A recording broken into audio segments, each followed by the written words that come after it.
L'objectif de cette vidéo, c'est de te montrer étape par étape comment c'est possible d'installer et de configurer Stripe dans un projet Laravel. Alors, si tu es nouveau sur ma chaîne, n'oublie pas de t'abonner. C'est la chaîne Développeur Taf et je vous remercie infiniment parce que grâce à vous, nous avons vraiment pu accroître notre communauté. Aujourd'hui, nous sommes à plus de 2000 abonnés et ça montre que davantage de personnes sont intéressées par ce que nous faisons. Merci à tous pour cela. Alors, comme on disait tantôt, nous allons aujourd'hui avancer avec ce tutoriel qui est un peu spécial à mon niveau. On ne va pas coder parce que j'ai remarqué que la majorité du temps, je code. Et quand je code, peu de personnes sont intéressées en rapport avec les statistiques de la vidéo de ma chaîne. Peu de personnes sont intéressées sur le fait que je code, je fais vraiment la pratique. Mais cette fois-ci, je vais faire une ligne éditoriale, c'est-à-dire un chemin que vous pourrez mettre ou bien pratiquer ou bien suivre afin d'obtenir le résultat comme de mon côté aussi.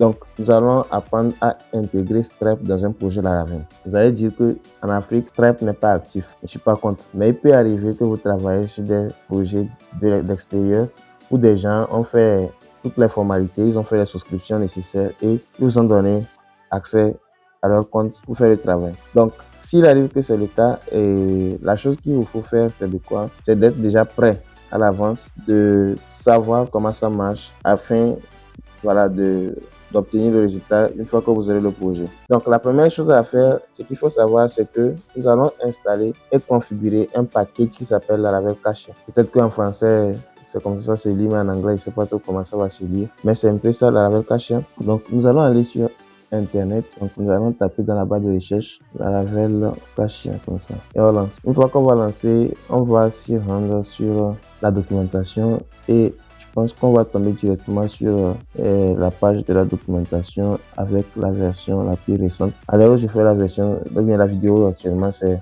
nous sommes à la version 13 de la Laravel, donc c'est un peu ça. Alors, je convertis la page en français. Voilà, normalement, il va convertir tout là.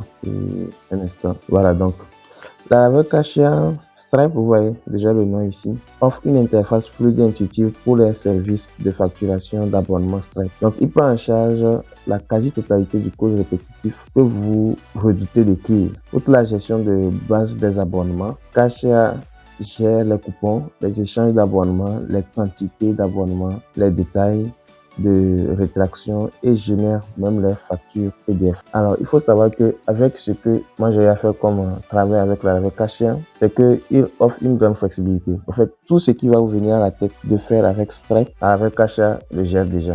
Moi, je n'ai pas eu quelque chose à faire, qu'on m'a demandé de faire avec Stripe et Laravel Cache ne l'avait pas déjà implémenté. Tout, c'était déjà fait.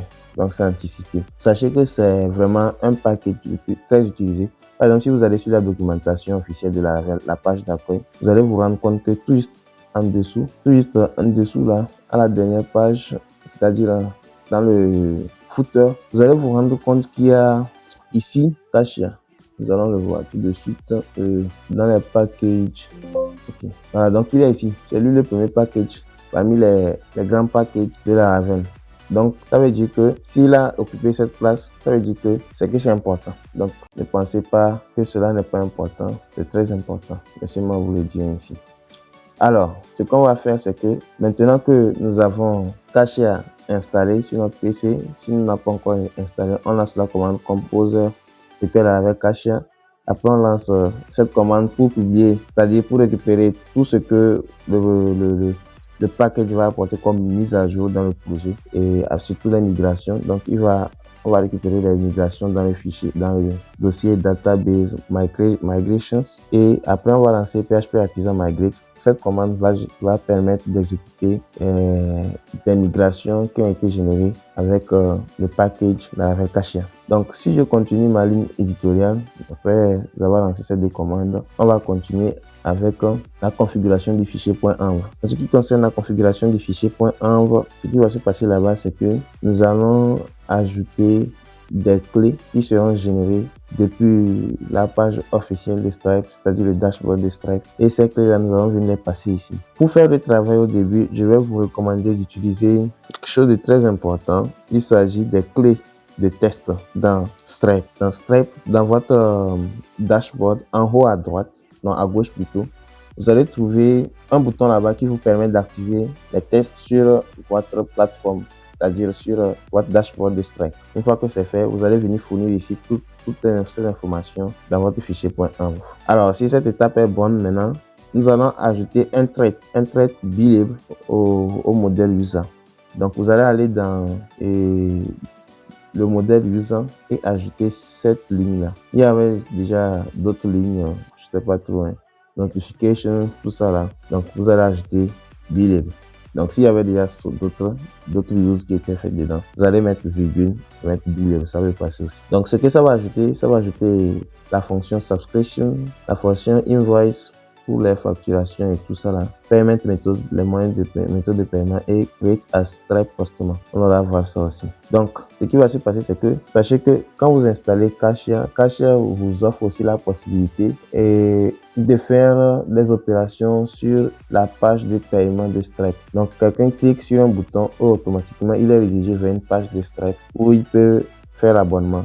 Et à la fin, il peut même aller voir les informations de son abonnement sur une page Stripe. Donc, tout ça, c'est grâce à ce trait billable. Donc, c'est très important. N'oubliez pas de le mentionner dans le fichier .env, dans le fichier, dans le modèle user. Donc, une fois que cette étape aussi est bonne, on va continuer avec la partie 2. Il s'agit de la modélisation des plans d'abonnement. Donc, pour les plans d'abonnement, ça, c'est une partie importante également, c'est-à-dire les services que vous offrez. Par exemple, si j'ai créé un SaaS, vous m'écoutez, de conversion de page HTML en PDF et que pour ça, j'offre un service. Le service principal, c'est la conversion. Donc, avec une API, ça marche comme ça. Donc, je vais facturer. Mon service, comme je l'ai dit, c'est la conversion. Maintenant, ce que je vais faire, je vais créer une table qui va s'appeler plan. Dans cette table-là, j'aurai à mentionner plusieurs informations. Donc, comme vous le voyez ici sur l'écran, voici les informations principales que je dois mentionner. Voyez-vous? Donc, il y a le nom, le prix, la devise et l'intervalle, c'est-à-dire si vous voulez facturer annuellement, mensuellement ou je sais pas quoi, par semaine ou ainsi de suite. C'est là il faut le définir. Et le temps d'utilisation gratuit. Les abonnements ont des temps d'utilisation gratuits. C'est-à-dire, si vous vous offrez un service gratuitement pour 7, 8, 9, 12 jours, vous pouvez le faire grâce à cette fonctionnalité de Stripe, et bien cette partie de Stripe qui s'appelle Trial Days. Trial Days, ça veut dire temps d'utilisation pour faire les tests ou bien je sais pas, quelque chose comme ça. Ça marche. Donc vous créez la table là, ça aussi c'est important. C'est là que vous allez définir les packages auxquels les gens vont souscrire. Donc après cette étape, il va falloir faire quelque chose pour aller un peu plus vers l'avant. Il s'agit de la synchronisation. La synchronisation, de quoi il est question ici? La synchronisation, il est question d'automatiser. Vous avez votre plateforme à gauche dans ma main ici et vous avez la plateforme de Stripe à droite. Ce qui se passe au début, c'est que à gauche ici, vous créez votre package et à droite ici, vous créez un produit. Et après, vous liez les deux pour que ça fasse un, afin que quand quelqu'un souscrit à un abonnement sur Stripe, il puisse avoir les fonctionnalités que vous avez définies en local dans votre projet. Mais avant de faire ça, il y a deux étapes. Vous créez le projet, c'est-à-dire le package sur votre plateforme et ensuite vous allez créer l'abonnement sur Stripe, c'est-à-dire le produit sur Stripe. Et après, vous allez faire une liaison en récupérant les idées fournies par Stripe au niveau des montants de chaque produit. Vous allez récupérer ça, les idées là, et venir les coller au niveau de votre plateforme. Et ça demande beaucoup de travail. Donc, au lieu de faire tout ça là, il y a quelque chose qu'on appelle les observers. Les observers en Laravel, ils sont utilisés pour effectuer des actions quand d'autres choses se déclenchent. Vous voyez, par exemple, les middleware, eux, ils sont là pour anticiper, c'est-à-dire ils sont là pour bloquer. Donc, quand vous lancez une requête, le middleware, s'il y a un middleware qui est sur l'URL, il va d'abord lancer le middleware, faire un contrôle avant d'exécuter. C'est la même chose au niveau des observers. Quand vous allez mettre des observers sur un modèle, ce qui va se passer, c'est que quand il y aura une action que vous-même vous avez décidé de cliquer, d'interagir sur cette action, quand il y aura cette interaction sur le modèle, automatiquement, l'observateur qui est là, qui observe, va déclencher automatiquement l'action. Donc ici, comme vous le voyez, c'est ça. Vous allez définir un observateur qui se déclenche après création ou après mise à jour ou encore après suppression d'un nouveau plan ou d'un nouveau package sur votre plateforme en local. Donc, ce qui va se passer si vous faites ça, quand vous créez un package en local, il y a une synchronisation avec ce qui est fait sur la plateforme Stripe. Et là, vous pourrez récupérer les informations. Ça sera automatique. La récupération des informations et la création du package sur Stripe est automatique. Donc, ici, ces quelques lignes de code là, c'est ce qui va se passer. Ça sera automatique. Ouais, non. Donc, à la fin, après avoir vraiment fait ça correctement, maintenant, vous allez venir ici à la fin, dans le code, comme je vous montre ici, vous allez venir là et vous allez indiquer quoi? Vous allez indiquer les informations des idées, l'idée du produit et l'idée du prix. Et Cashia a besoin de ça afin de faire une liaison et permettre que quand quelqu'un clique sur un abonnement en local sur votre plateforme, il puisse être redirigé sur la plateforme de Stripe afin de faire un paiement. Donc, c'est un peu ce qui se passe actuellement et vous allez le faire. Si vous le faites, il n'y aura aucun problème. Tout va bien se passer. En ce moment, quand vous créez en même temps quelque chose en local, automatiquement, il y a une synchronisation avec votre compte qui est sur Stripe. Alors, si tout ça là est bon, on ne peut pas changer le montant d'un prix existant. Il faut l'archiver et en recréer un nouveau. L'Observer gère ça automatiquement. Donc, c'est ce que je disais. Si vous voulez supprimer, la suppression n'est pas comme la création au niveau de Stripe. Si vous supprimez sur votre plateforme, supprimez. Mais au niveau de Stripe, il ne va pas supprimer, mais il va archiver. Donc, vous devez aller là-bas pour supprimer catégoriquement. Et si vous voulez supprimer un produit et que vous voyez que c'est pas possible, laissez-le parce qu'il faut savoir qu'il est relié avec autre chose, autre, je dirais, fonctionnalité ou autre action, interaction dans le système de Stripe. Donc, vous devez aller examiner soigneusement, trouver à quoi il est relié afin de le supprimer. Je n'ai pas testé aussi le cas où un package est déjà utilisé, c'est-à-dire il a été souscrit par des clients et vous essayez de supprimer. Je ne sais pas ce qui va se passer là. Il faudrait vraiment voir, aller analyser pour voir comment ça se passe. Donc, une fois que tout ça là est bon, on peut continuer encore un peu en créant une commande artisan. Les commandes artisan, je ne sais pas si vous qui suivez la vidéo, vous avez déjà eu à implémenter les commandes artisan ou pas. Si vous n'avez jamais implémenté, c'est l'occasion. Il y a une commande que vous allez créer dans App Console Commands Stripe 5 Stripe Plan. Ou bien si c'est Package 5 Stripe Package. Si vous faites ça, on est quitte, vous aurez une commande que vous allez créer avec des paramètres que cela peut prendre. Donc, une fois que vous allez lancer cette commande-là, il va regarder déjà quels sont les packages qui existent dans votre projet en local qui ne se trouvent pas en ligne. Et il va faire une synchronisation. Lui-même, il va le faire avec cette commande ou bien ce bout de code que j'ai défini ici. Mais si vous avez déjà personnellement les mêmes choses en ligne, vous devez vraiment bien écrire votre code. Sinon, il va aller faire quoi? Il va aller recréer de nouveaux prix pour les mêmes produits sur Stripe. Sur Stripe, il n'y a pas à faire d'abonnement. Il n'y a pas à faire de package. Sur Stripe, c'est les produits. Vous définissez les produits là-bas. Et maintenant, en lequel vous donnez un nom propre à vous. Si c'est abonnement, vous allez définir donner abonnement. Si c'est plan, vous allez dire donner plan. Si c'est package, vous allez définir donner package. Donc à la fin, sur Stripe, c'est fixe. Mais maintenant, sur vous, votre PC en local, ça dépend de vous, ce que vous voulez. Choisissez et indiquez-le dans votre projet en local. Donc une fois que tout ça là est bon, vous voyez que la commande là maintenant sera accessible. PHP Artisan Stripe 2.5 plan. Donc, cette commande-là, c'est vous-même qui l'avez définie au niveau du fichier app console commande 5 Stripe plan. Donc, si ça est bon, maintenant, on va passer à la partie 3 qui est le checkout, la période d'essai et le changement de plan. Par exemple, quelqu'un peut faire une souscription à un abonnement, toujours sur votre SaaS, peut-être de 10 €. Et entre-temps, il se rend compte que ça ne va pas l'arranger. Il upgrade de 10 à 30 €. Donc, quelles seront les interactions qui vont avoir lieu là-bas entre l'utilisateur et vous, votre système. Donc, c'est ce que vous devez vérifier. Et avec ce code, on arrive déjà à le faire. On peut changer, basculer d'un abonnement à un autre. Tant que la période d'essai du service est encore valable. Et si cette période d'essai du service est valable, nous n'allons plus offrir une nouvelle période d'essai à la personne. Si, par exemple, pour le plan de 10 € auquel il a souscrit, il n'a que 10 jours d'abonnement, et que le plan de 30 € auquel il veut souscrire, il a aussi également accès à 10 jours de test. Ce qui va se passer, c'est que nous n'allons plus lui donner encore 10 jours, ça va faire 20 jours. Non. S'il a déjà utilisé 5, il lui reste 5 quand il avait pris le premier abonnement. Et c'est les 5 là qui vont continuer même s'il prend le deuxième abonnement.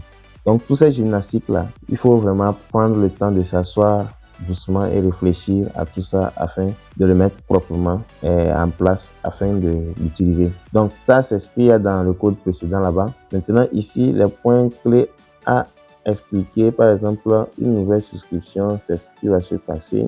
Une période d'essai, trial days, la fonction trial days, un code promo. Code promo, personnellement, dans mon implémentation, je n'ai pas eu à l'utiliser, donc je n'ai pas testé. Un changement de plan, ça je l'ai fait. La vérification d'un abonnement, c'est fait également. Vérifier le plan précis, ça aussi c'est fait. Donc tout ça, vous pouvez utiliser dans votre projet. Donc les pages de retour, ça, il vous faut définir des URL spécifiques par rapport à la page de retour. Quand tout a bien marché, c'est quoi, quelle page qui sera affichée, avec quelle information et quelle notification. Donc comme vous voyez ici, on redirige vers la page dashboard avec un message de succès. Donc ça, c'est une façon de faire. Donc si vous avez d'autres façons de faire aussi, vous pouvez le faire.